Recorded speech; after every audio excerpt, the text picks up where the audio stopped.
देखिए, पहली बात तो आप इसको समझिए, ये मेरे हाथ में संविधान है। संविधान और कॉन्स्टिट्यूशन अलग अलग चीज है। संविधान दो शब्दों से मिलकर बना है, संविधान। ऐसा विधान जो सब पर समान रूप से लागू हो उसको कहते हैं संविधान, जबकि कॉन्स्टिट्यूशन की हिंदी होती है विधान। संविधान के लिए अंग्रेजी में कोई शब्द ही नहीं है। कॉन्स्टिट्यूशन मिलता जुलता है लेकिन एकदम एज इट इज संविधान नहीं है। जैसे धर्म के लिए आपके पास अंग्रेजी में कोई शब्द नहीं है तो हमने रिलीजन को अडॉप्ट कर लिया, जबकि धर्म बिल्कुल अलग है, रिलीजन बिल्कुल अलग है। धर्म पिता का धर्म, पुत्र का धर्म, पत्रकार का धर्म, वकील का धर्म, डॉक्टर का धर्म, इंजीनियर का धर्म, मंत्री का धर्म, सांसद का धर्म, विधायक का धर्म, यह होता है धर्म। लेकिन रिलीजन होता है मुस्लिम का, क्रिश्चियनिटी का, पारसी का।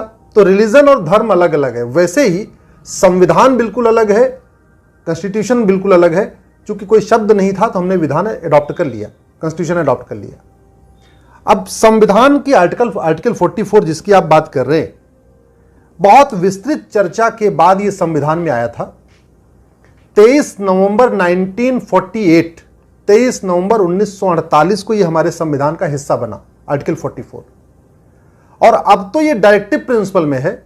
इसका मतलब कि संविधान यह कहता है कि केंद्र सरकार इसको लागू करे, राज्य सरकार इसको लागू करे, लेकिन एक्चुअली यह आर्टिकल 35 था, यानी यह फंडामेंटल राइट था। समान नागरिक संहिता आर्टिकल 44 यह फंडामेंटल राइट था ओरिजिनल कॉन्स्टिट्यूशन में। संविधान निर्माताओं के पास उस समय नहीं था तो उन्होंने बोला कि अभी चूंकि इमीडिएटली इसको फंडामेंटल राइट बनाएंगे, इसका ड्राफ्ट बनाने का हमारे पास टाइम नहीं, तो इसको इन्होंने डायरेक्टिव प्रिंसिपल में डाल दिया और ये आशा किया कि जो हमारी सरकारें बनेंगी वो लागू करेंगी। ये दुर्भाग्य की बात है कि 125 बार अब तक संविधान बदला जा चुका है, 5 बार सुप्रीम कोर्ट का फैसला पलटा जा चुका है, लेकिन आर्टिकल 44 यानी समान नागरिक संहिता, यूनिफॉर्म सिविल कोड आज तक लागू नहीं हो पाया। लागू करना तो छोड़िए, आज तक उसका ड्राफ्ट भी नहीं बन पाया।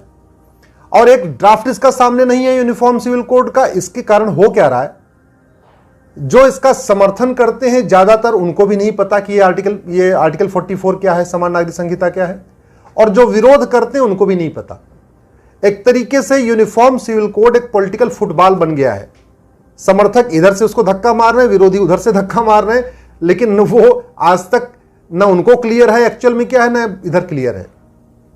मैंने सिंगापुर का, अमेरिका का, यूके का, 4-5 देशों का यूनिफॉर्म सिविल कोड पढ़ा, तो वहां पे भी लगभग यही, जैसा हमारे आर्टिकल 44 है यूनिफॉर्म सिविल कोड, ऐसे इसी से मिलते जुलते प्रोविजन उन देशों में भी है। और अभी तो लंका ड्राफ्ट कर रहा है, यूनिफॉर्म सिविल कोड ड्राफ्ट कर रहा है, जबकि लंका के कॉन्स्टिट्यूशन में यूनिफॉर्म सिविल कोड नहीं है, लेकिन वो ड्राफ्ट कर रहा है, इंप्लीमेंट करने जा रहा है। मोटा मोटा जो यूनिफॉर्म सिविल कोड को आप ऐसे समझिए कि यूनिफॉर्म सिविल कोड में 5 एलिमेंट होते हैं। पहला उसका एलिमेंट है यूनिफॉर्म एज ऑफ मैरिज, यानी यूनिफॉर्म सिविल कोड की एंट्री हमारी जिंदगी में तब होती है जब शादी विवाह की बातचीत शुरू होती है। जब शादी विवाह की बातचीत शुरू होती है तो सबसे पहले यही पूछा जाता है, लड़का कितने साल का है, लड़की कितने साल की है। तो यूनिफॉर्म सिविल कोड की एंट्री वहां से शुरू होती है कि शादी विवाह की उम्र समान होनी चाहिए। दुर्भाग्यवश 125 देशों में समान है, लेकिन जहां हमारे संविधान में लिखा है यूनिफॉर्म सिविल कोड, वहां समान नहीं है। Ashwini ji, article 44 directive principles की लिस्ट में नीति निर्देशक तत्वों में आता है। आपने एक बड़ा ही विषय को खोल के बताया कि मूल संविधान में आर्टिकल 35 जो फंडामेंटल राइट्स में था जी, ये बड़ा महत्वपूर्ण विषय है। समय का अभाव या उस समय परिस्थितियां ऐसी ना हो पाना, इस वजह से ये डायरेक्टिव प्रिंसिपल्स की लिस्ट में आ जाता है। आज जब हम चर्चा करते हैं तो क्या इसका डायरेक्टिव प्रिंसिपल में रहना ठीक है या इसको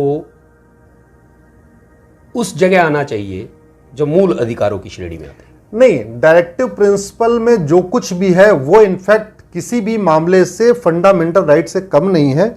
यह बात हमारे संविधान निर्माताओं ने आर्टिकल 37 में लिख दिया है।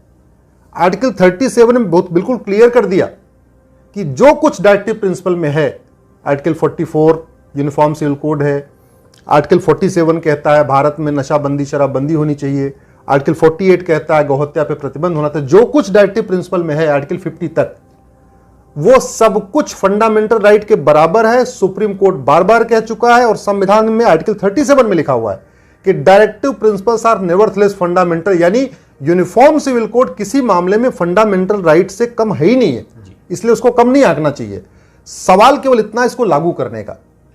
मैंने जब पहली पीआईएल फाइल किया, मैंने यूनिफॉर्म सिविल कोड को उसके 5 अलग अलग मैंने पीआईएल फाइल किया।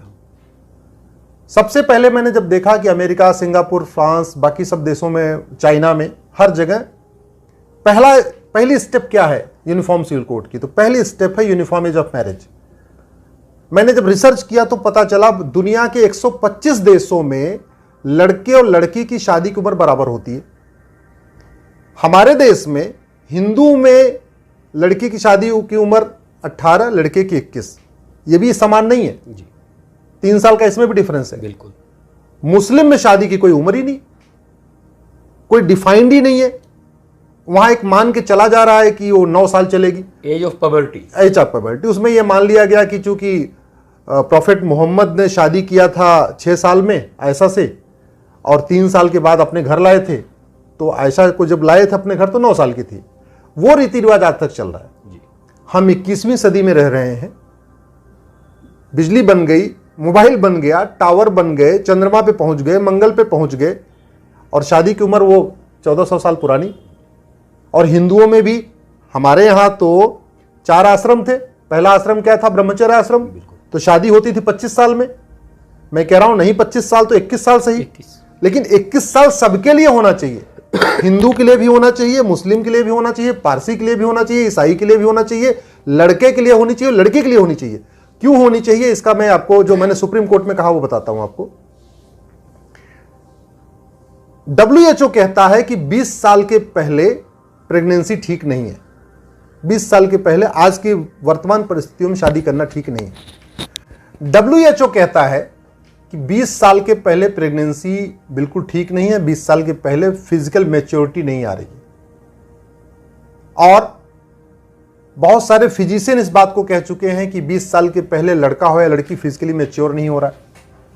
साइकेट्रिक कहते हैं, मनोचिकित्सक कहते हैं कि 20 साल के पहले मेंटल मैच्योरिटी नहीं आती, लड़के लड़की में वो समझ नहीं डेवलप हो पाती जो शादी विवाह के लिए जरूरी है। वैसे भी अगर आप प्रैक्टिकली आप देखो तो 20 साल में से पहले तो लड़का हो या लड़की ग्रेजुएशन तक नहीं कर पाते। 20 साल के पहले कोई डिप्लोमा कोर्स नहीं कर पाते। 20 साल के पहले कोई टेक्निकल कोर्स नहीं कर पाते। न 20 साल के पहले वो इंजीनियरिंग, मेडिकल, पॉलिटेक्निक कर पाते हैं। तो शादी की उम्र 20 साल से कम रखने का कोई मतलब समझ में नहीं आता। लड़का या लड़की फिजिकली मैच्योर नहीं है, लड़का लड़की मेंटली मैच्योर नहीं है, लड़का लड़की जो है फाइनेंशियली इंडिपेंडेंट नहीं है, लड़के और लड़की की पढ़ाई पूरी हुई नहीं है। फिर शादी विवाह की उम्र 18 कर देना और 21 कर देना, और वो भी केवल हिंदुओं के लिए कर देना, मुस्लिम को वो भी नहीं करना। यानी मुस्लिम बहन बेटियां, आप सरकार क्या चाहती है? मुस्लिम बहन बेटियों को पढ़ाई ना हो, वो पढ़े लिखे नहीं है, वो कॉलेज ना जाए। इसलिए मैंने पीआईएल फाइल किया, सुप्रीम कोर्ट ने एक्सेप्ट कर लिया है। केंद्र सरकार के महिला एवं बाल विकास विभाग को और कानून मंत्रालय को नोटिस जारी हो चुका है। हमने ये कहा है कि लड़के और लड़की की शादी की उम्र बराबर हो, वो 20 साल हो या 21 साल हो। और हमें खुशी है कि सरकार ने भी उस पर एक कमेटी बना दिया जिसको जया जेटली कमेटी कहते हैं। जया जेटली कमेटी ने अपनी रिपोर्ट भी सौंप दिया है कि हाँ, लड़के लड़की की शादी की उम्र 21 साल होनी चाहिए, जिससे सब ग्रेजुएशन कर सकें, सब मेच्योर हो सके। अब आने वाले पार्लियामेंट सेशन में इस पर चर्चा होती है कि नहीं होती मुझे नहीं पता, लेकिन समय आ गया है कि इस पर कानून बना के minimum age of marriage Hindu, Muslim, Parsi, ईसाई, महिला, पुरुष, लड़का लड़की सब के लिए 21 साल किया जाए। उससे वास्तव में हम जो 21वीं सदी में जो नया भारत बनाना चाहते हैं, उसके लिए जो पहली कंडीशन है कि यूनिफॉर्म एज ऑफ मैरिज हो, और यही यूनिफॉर्म सिविल कोड की पहली कंडीशन है। एक बार शादी विवाह हो गया, अब आता है अगला क्या।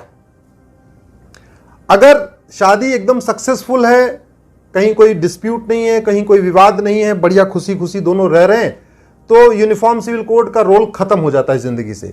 लेकिन यदि किसी तरीके का विवाद होता है, शादी सफल नहीं हो पा रही है और शादी तोड़ना है, तो यूनिफॉर्म सिविल कोड कहता है कि यूनिफॉर्म ग्राउंड्स ऑफ डिवोर्स होना चाहिए। विवाह विच्छेद का तरीका, तलाक लेने का तरीका, शादी तोड़ने का तरीका भारत में सबके लिए एक होना चाहिए।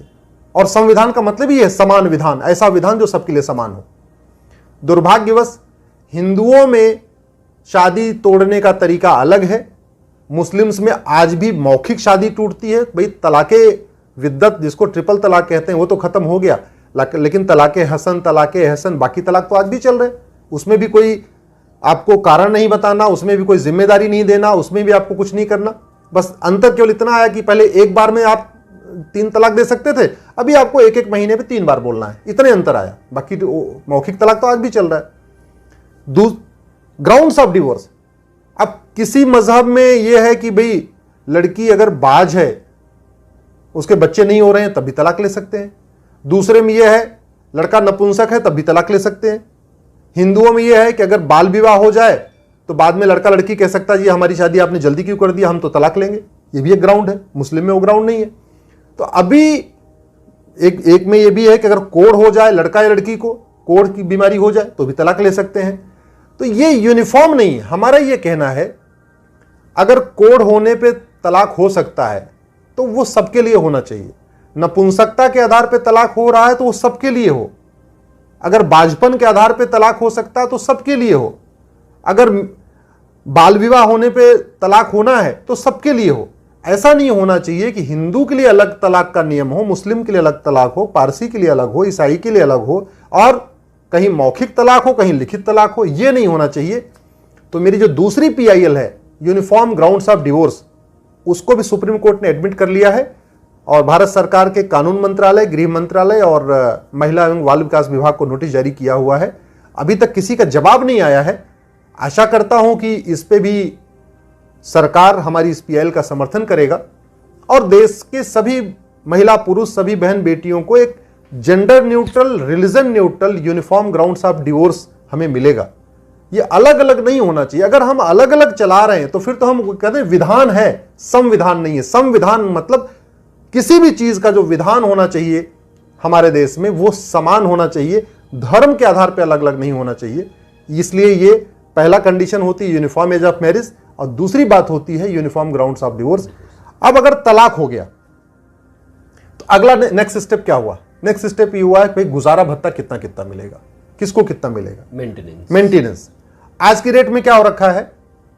मान लीजिए मेरी 4 बेटियां हैं, एक हिंदू शादी करती है, एक मुस्लिम शादी करती है, एक पारसी से, एक ईसाई से, और उन तलाक होने के बाद चारों फिर वापस आती हैं, तो एक को तो गुजारा भत्ता मिलेगा ही नहीं। गुजारा भत्ते का कॉन्सेप्ट ही नहीं है। जिसने मुस्लिम से शादी किया उसको कोई गुजारा भत्ता नहीं, क्रिश्चियन से जो शादी किया उसको गुजारा भत्ता कुछ अलग मिलेगा, पारसी जिसने शादी किया उसको गुजारा भत्ता कुछ अलग मिलेगा, हिंदू जिसने शादी किया उसको गुजारा भत्ता अलग मिलेगा। यह संविधान नहीं है। संविधान का मतलब गुजारा भत्ता जो भी है XYZ 5,000, 10,000, 20,000 जो भी मिलना है उसका पैरामीटर सेम होना चाहिए। रिलीजियस बेसिस पे नहीं, वो रिलीजन के बेस पे नहीं होना चाहिए, क्योंकि गुजारा भत्ता गुजर बसर करने के लिए मिलता है। उसका नाम ही है गुजारा भत्ता, यानी मेंटेनेंस, अपने आप को मेंटेन करने के लिए, अपने आप को जीवन यापन करने के लिए, अपने आप को गुजर बसर करने के लिए। तो स्वाभाविक सी बात है, मान लीजिए दिल्ली में 4 बहनें रह रही हैं, एक ही सोसाइटी में रह रही हैं और किराए पे रह रही हैं, तो किराया तो उन चारों का बराबर। सब्जी वो खरीदती हैं, सब्जी का रेट चारों के लिए बराबर। अगर उनके बच्चे पढ़ रहे हैं तो स्कूल की फीस बराबर। वो जो जिंदगी में जितना मिनिमम उनको खर्च करना है 10,000, 20,000 रुपए, वो सबके ऊपर खर्च हो रहा है। अब उसमें एक को गुजारा भत्ता मिलेगा नहीं, एक को 5,000 मिलेगा, एक को 10,000 मिलेगा, एक को 15,000 मिलेगा। ये संविधान नहीं है। इसलिए मैंने जो तीसरी PIL फाइल किया सुप्रीम कोर्ट में कि सबका मेंटेनेंस समान हो, यूनिफॉर्म हो, गुजारा भत्ता सबके लिए समान हो। हिंदू बहन बेटियों को भी उतना ही गुजारा भत्ता मिले, मुस्लिम बहन बेटियों को भी उतना मिले, पारसी को भी उतना मिले और ईसाई को भी उतना मिले। वो मेरी जो तीसरी PIL थी उसको भी सुप्रीम कोर्ट ने एडमिट किया है और केंद्र सरकार के गृह मंत्रालय, कानून मंत्रालय और महिला एवं बाल विकास विभाग मंत्रालय को नोटिस जारी किया हुआ है। जवाब अभी तक किसी का नहीं आया, मैं जवाब का इंतजार कर रहा हूं। लेकिन ये मान के चलते हैं कि मौनम स्वीकार लक्षणम, अभी तक सरकार ने जवाब नहीं दिया। इसका मतलब सरकार के मन में कुछ चल रहा होगा, हो सकता है वो पार्लियामेंट में ही अपना कर दें। फिलहाल अभी सुप्रीम कोर्ट में जवाब नहीं आया। तो 3 कंडीशन हो गई, लड़के लड़की की शादी की उम्र बराबर हो गई, तलाक लेने का तरीका एक हो गया, गुजारा भत्ता एक हो गया। अब जो चौथी कंडीशन आती है यूनिफॉर्म सिविल कोड आर्टिकल 44 की, वो होती है यूनिफॉर्म एडॉप्शन एंड गार्जियनशिप। गोद लेने का जो नियम है वो सबके लिए एक होना चाहिए। अभी क्या हो रहा है, हिंदुओं में मान लीजिए बच्चा नहीं हुआ तो पुरुष भी, पति भी गोद ले सकता है, पत्नी भी गोद ले सकती है और अपनी प्रॉपर्टी भी दे सकती है। उस बच्चे को एकदम जैसा अपना एक जो बायोलॉजिकल सन होता है, एकदम अपना निजी जो बेटा होता है उसकी तरीके उसका पालन पोषण कर सकती है, एकदम अपने बच्चे के समान उसको अपनी सारी प्रॉपर्टी, सारी वसीयत भी सब कुछ कर सकते हैं। लेकिन मुस्लिम्स में ये नहीं है। अब चूंकि वहां पे गोद लेने का नियम नहीं है, प्रॉपर्टी अपनी दे नहीं सकते, जब प्रॉपर्टी दे नहीं सकते तो कोई अपना बच्चा उनको क्यों देगा गोद। अब दिक्कत क्या आ रही है कि बच्चा हुआ नहीं, गोद ले नहीं सकते, तो उसकी वजह से वहां फिर बहुविवाह हो जाता है, एक शादी और कर लेते हैं। मतलब दूसरी शादी करना वहां पे अलाउ है, लेकिन गोद लेना और गोद लेके अपनी पूरी प्रॉपर्टी देना अलाउ नहीं है। अगर बच्चा नहीं हुआ और शादी नहीं किया तो उनकी प्रॉपर्टी क्या होगी, वक्फ में चली जाएगी। वो अपने बच्चे को नहीं दे सकते जिसको उन्होंने बचपन में लेकर पालन पोषण किया। तो ये, इसको भी मैंने सुप्रीम कोर्ट में चैलेंज किया है। हमने कहा है कि भारत में एक जेंडर न्यूट्रल, रिलीजन न्यूट्रल, सबके लिए कॉमन गोद लेने का नियम बने, यूनिफॉर्म एडॉप्शन गार्जियनशिप हो, हिंदू हो या मुस्लिम, पारसी हो या ईसाई, पति हो या पत्नी, गोद लेने का अधिकार सबको मिलना चाहिए। ऐसा नहीं होना चाहिए केवल पति को मिले पत्नी को न मिले, ऐसा भी नहीं होना चाहिए पत्नी को मिले पति को न मिले, और ऐसा नहीं होना चाहिए कि हिंदुओं में, आज की डेट में हिंदुओं को गोद लेने का अधिकार है, मुस्लिम गोद नहीं ले सकते। ये जो चल रही है ना, ये बिल्कुल गलत चल रही है। मुझे लगता है अगर जेंडर एक सबके लिए गोद लेने का अधिकार मिल जाएगा तो बहुविवाह अपने आप बहुत कम हो जाएगा। स्वाभाविक सी बात है, कोई भी महिला ये नहीं चाहती कि उसके घर में एक सौतन और आ जाए। कोई महिला नहीं चाहती है कि उसके घर में एक और उसके घर में सौतन आके बैठ जाए। अच्छा, दिक्कत और भी है, बाय द वे, अगर बच्चा पैदा नहीं हो रहा है और कमी महिला में नहीं है बल्कि कमी पुरुष में है, तो उसने दूसरी शादी कर लिया। चूंकि कमी पुरुष में है तो दूसरी शादी से भी बच्चा नहीं होगा। अब पता चला तीसरी शादी कर लिया तो 203 घर में 3 बीबियां आ गई, बच्चा ही नहीं हो रहा। इन सब का जो समाधान यह है कि गोद लेने का और बच्चे को पालन पोषण करने का जो राइट है वो सबको मिले, सभी बहन बेटियों को मिले, तो बहुत सारी इसमें जो समस्याएं हैं, कानूनी अड़चने हैं, वो अपने आप ठीक हो जाएंगी। और पांचवा जो इंपॉर्टेंट है वो है सक्सेशन इनहेरिटेंस। कहने का मतलब विरासत का नियम, वसीयत का नियम, प्रॉपर्टी का नियम सबके लिए एक समान होना चाहिए। विरासत का जो अधिकार है, वसीयत का जो अधिकार है, जो प्रॉपर्टी का अधिकार है, वो भी सबको एक समान होना चाहिए। जब मैंने 5वीं पीएल फाइल किया सक्सेशन इनहेरिटेंस पे कि सबके लिए विरासत का, प्रॉपर्टी का नियम एक हो, और जब एडमिट हुई मेरी सुप्रीम कोर्ट में पीएल, मेरे पास जो सबसे पहला फोन आया था वो कश्मीर के कुलगाम से आया था। मैं नाम नहीं डिस्क्लोज करना चाहता हूं, मुस्लिम लड़का था वो। बोला सर हमारे मामा नहीं है और हमारे नाना अपनी प्रॉपर्टी हमें देना चाहते हैं, लेकिन वो पूरी दे ही नहीं सकते क्योंकि वहां पे प्रॉपर्टी का जो राइट है वो लड़कों की है। मतलब कोई भी व्यक्ति, अगर हमारे, मान लीजिए मैं मुस्लिम हूं, हमें बेटा नहीं है, केवल बेटी है, तो हम अपनी बेटी को पूरी प्रॉपर्टी नहीं दे सकते। बेटी का जो हमारा बेटा है, नाती और पोता, उसको पूरी प्रॉपर्टी नहीं दे सकते। हम 1/3 दे सकते हैं, बाकी फिर से वो वक्त में चली जाएगी। तो वो बहुत खुश था। मुझे लगता है कि ये बिल्कुल गलत है।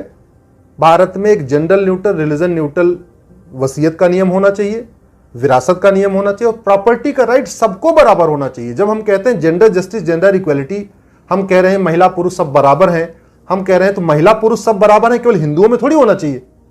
महिला पुरुष बराबर तो मुस्लिम्स में भी होना चाहिए, पारसी में भी होना चाहिए, ईसाइयों में भी होना चाहिए। अभी भी चल रहा है पारसियों में कि अगर वो गैर पारसी से शादी कर ले तो प्रॉपर्टी का राइट उसका छिन जाता है। ये भी गलत है। तो हम ये कह रहे हैं कि वास्तव में अगर आप चाह रहे हैं कि भारत को एक सेकुलर देश बनाना, आप वास्तव में ये कह रहे हैं कि हाँ भारत संविधान से चलता है, तो संविधान का मतलब होता है समान विधान, और सेकुलरिज्म का मतलब होता है सबके लिए एक विधान। सेकुलरिज्म का मतलब यह नहीं होता कि हिंदू के लिए अलग कानून, मुस्लिम के लिए अलग कानून, पारसी के लिए अलग, ईसाई के अलग। या तो आपको अगर संविधान नहीं लागू करना तो सेकुलर वर्ड हटा दीजिए, आर्टिकल 44 को संविधान से निकाल दीजिए, और फिर अपने अपने मजहब के हिसाब से लोग अपना अपना हिंदू अपने हिंदू रीति रिवाज से काम करें, मुस्लिम अपने मुस्लिम रीति रिवाज से काम करें। नहीं तो अगर वास्तव में हम चाह रहे हैं कि ये सेकुलर कंट्री है, यहां संविधान लागू है, तो जो सबसे पहला स्टेप लेना चाहिए था, जो आज तक नहीं हुआ, वो था आर्टिकल 44 को लागू करना।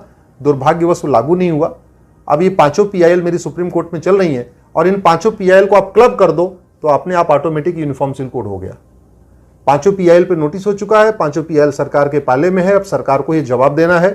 सरकार कब जवाब देती है ये तो भविष्य बताएगा। मैं आशा करता हूं कि कम से कम इस मामले में जो दर्शक हैं, मैं पब्लिक 24 के सभी दर्शकों से कहूंगा, आप इस वीडियो को अपने अपने सांसदों को जरूर फॉरवर्ड करिए। इस वीडियो को अधिक से अधिक लेक्चरर्स को भेजिए, प्रोफेसर्स को भेजिए, जो टीचर्स को भेजिए। और सबसे इंपॉर्टेंट है कि इस वीडियो को अपने अपने विधायक और सांसद को टैग करके ट्वीट करिए। इस भारत में विकसित देशों में यूनिफॉर्म सिविल कोड तो चल ही रहा है, भारत में भी यूनिफॉर्म सिविल कोड चल रहा है। भारत के गोवा में यूनिफॉर्म सिविल कोड चल रहा है, आज भी चल रहा है। जब गोवा पुर्तगालियों के कब्जे में आया था तब उन्होंने यूनिफॉर्म सिविल कोड लागू किया था। वो चले गए लेकिन यूनिफॉर्म सिविल कोड चल रहा है। इसका मतलब यूनिफॉर्म सिविल कोड से किसी को दिक्कत नहीं हो सकती। और दूसरी बात मैं कहना चाहूंगा, यूनिफॉर्म सिविल कोड से जो सबसे ज्यादा फायदा होना है वो मुस्लिम बहन बेटियों को होगा। हिंदुओं को यूनिफॉर्म सिविल कोड से कोई फायदा नहीं होगा। ये तो मतलब अलग बात है कि हिंदू डिमांड करते हैं और मुस्लिम विरोध करते हैं। सच्चाई ये है, हिंदुओं को यूनिफॉर्म सिविल कोड से कोई फायदा नहीं। हिंदुओं के यहां ऑलरेडी लगभग महिला और पुरुष को इक्वेलिटी मिल चुकी है, एक बराबर अधिकार मिल चुका है।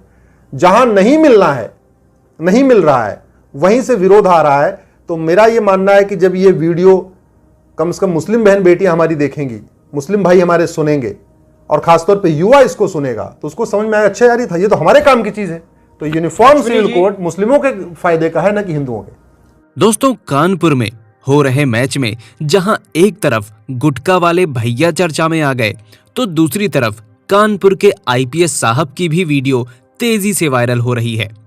जी हां, कानपुर के ग्रीन पार्क स्टेडियम में भारत और न्यूजीलैंड के बीच टेस्ट मैच चल रहा है।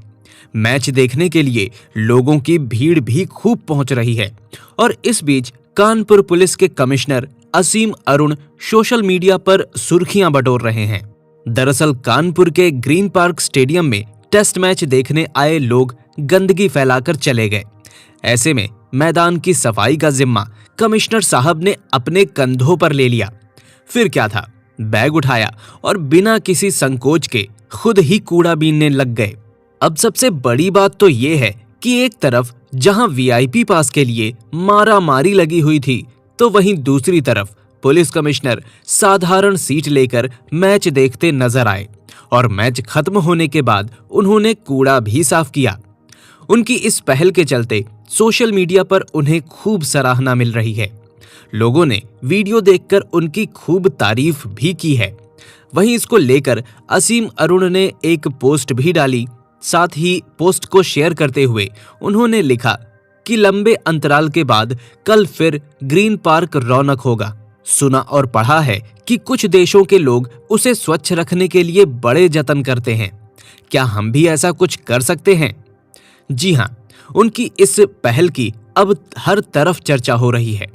बता दें कि असीम अरुण 1994 बैच के तेज तर्रार IPS ऑफिसर हैं।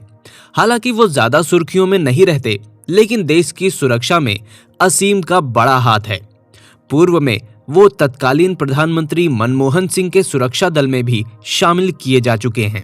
असीम ऐसे IPS ऑफिसर हैं जिसने देश की पहली स्वाट टीम बनाई थी और अब इनकी सादगी के लोग कायल हो गए हैं। दोस्तों, जरा सोच कर देखिए, यदि देश का हर नागरिक असीम अरुण जैसी सोच रखने लगे तो कभी भी देश में गंदगी नहीं दिखेगी। कूड़े कचड़े वाली गंदगी के साथ ही देश में जो असामाजिक तत्व घूम रहे हैं उनका भी सफाया ऐसे ही होता रहेगा। इस पूरी खबर पर आपकी क्या राय है, हमें कमेंट में अवश्य बताएं। दोस्तों, वीडियो में बताई गई बातों से अगर आप भी सहमत हैं तो वीडियो को लाइक करने के साथ साथ ज्यादा से ज्यादा लोगों तक शेयर करें, क्योंकि जागरूकता फैलाने से ही फैलती है। और अगर आपने अभी तक हमारे YouTube चैनल अखंड हिंद को सब्सक्राइब नहीं किया है तो अभी सब्सक्राइब करें, क्योंकि आपका साथ भी बहुत जरूरी है। मिलते हैं एक और नई वीडियो में, तब तक के लिए आप अपना और अपनों का ख्याल रखें। वीडियो को अंत तक देखने के लिए आपका बहुत बहुत धन्यवाद। जय हिंद, जय भारत, वंदे मातरम।